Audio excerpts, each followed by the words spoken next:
Hello दोस्तों, कैसे हो। स्वागत करता हूँ इस यूट्यूब चैनल पर। दोस्तों, मैं करता हूँ एक फाइनेंस की जॉब। अपना परिचय दे दूँ, मैं फ़िलहाल हूँ अभी आवास हाउसिंग फाइनेंस में, जो कि अपने राजस्थान के भिवाड़ी, जो कि एक औद्योगिक क्षेत्र है, वहाँ पर है। और मैं आपको बता दूँ, फाइनेंस लाइन की बहुत से लोगों को जानकारी नहीं होती है कि फाइनेंस में कैसे कैसे हमें लोन प्रोडक्ट हमें प्रोवाइड करवाते हैं। तो दोस्तों, मैं आज आपको बताऊंगा कि कौन कौन से लोन टाइप्स होते हैं और हम किस प्रकार का लोन लेना चाहते हैं, तो हमारे पास क्या क्या डॉक्यूमेंट्स होने चाहिए, टाइम क्या लगता है, इंटरेस्ट का मायने रखता है, रेट क्या मायने रखता है। तो दोस्तों, मैं आपको एक छोटी सी क्लिप या वीडियो के ज़रिए आपको बताऊंगा इंस्टेंट लोन कौन सा होता है या फिर फिक्स कौन सा लोन होता है। तो बात करते हैं लोन में। एक सिक्योर लोन में हूँ आवास हाउसिंग फाइनेंस में। वहाँ का जो लोन क्राइटेरिया है वो 45 से 50 किलोमीटर तक का, जो कि मोर्गेज लोन भी जिसको बोलते हैं, प्रॉपर्टी बैंक के नाम की जाती है। जब हम अपन हाउसिंग लोन उठा सकते हैं तो उसे हाउसिंग लोन HL लैप भी दो कैटेगरियों के अंतर्गत लोन दिया जाता है। तो दोस्तों, सबसे महत्वपूर्ण जो होती है अपनी प्रॉपर्टी के डॉक्यूमेंट्स। तो मेन जो होते हैं, जो प्रॉपर्टी के डॉक्यूमेंट्स होते हैं, वो प्रॉपर्टी के डॉक्यूमेंट्स हमें रजिस्टर्ड होने चाहिए और वो एक तरह से उस पर स्टाम्प लगी होनी चाहिए रजिस्ट्रार ऑफिस की, तो वो वैलिड होते हैं। अन्यथा जमाबंदी वगैरह पर लोन को भी बैंक नहीं करता है।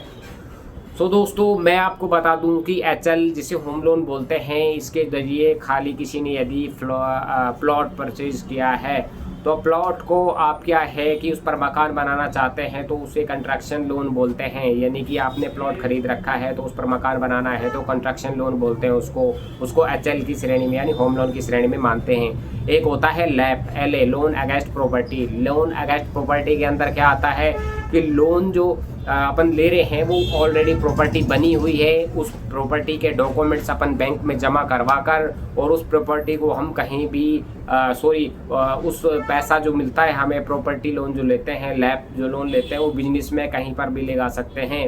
उसमें क्या है कि आप HL में आपको क्या होता है कि आपको अपने कंस्ट्रक्शन रूपी जो आप मकान बना रहे हैं उसमें 2-3 EMI के रूप में या किस्तों में पैसा आपका मकान जितना बन जाए वो आता है। तो EMI जो रहती है वो 10 साल के भी रहती है और 15 साल के लिए भी रहती है। तो रेट यहाँ तक आवास का जो जाता है वो रेट जाता है, मैं आपको फिक्स बता दूँ, 14 से 13 तक % का रेट जाता है। अगर मोटा मोटा मान लिया जाए पैसों में कन्वर्ट करें तो अपना 70 पैसा 75 पैसा के समथिंग ब्याज लगती है।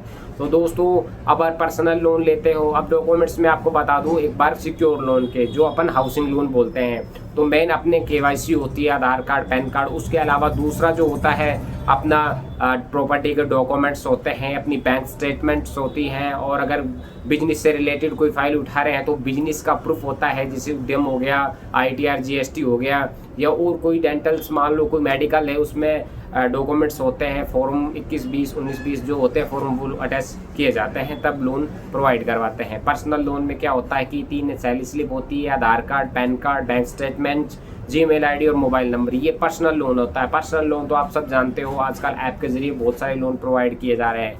तो दोस्तों, लोन के बारे में आपको जानकारी तो मिल गई होगी। तो दोस्तों, अगर आपको और भी किसी तरह की जानकारी लेनी है तो मैं कंटिन्यू यहाँ पर वीडियो डालता रहूँगा।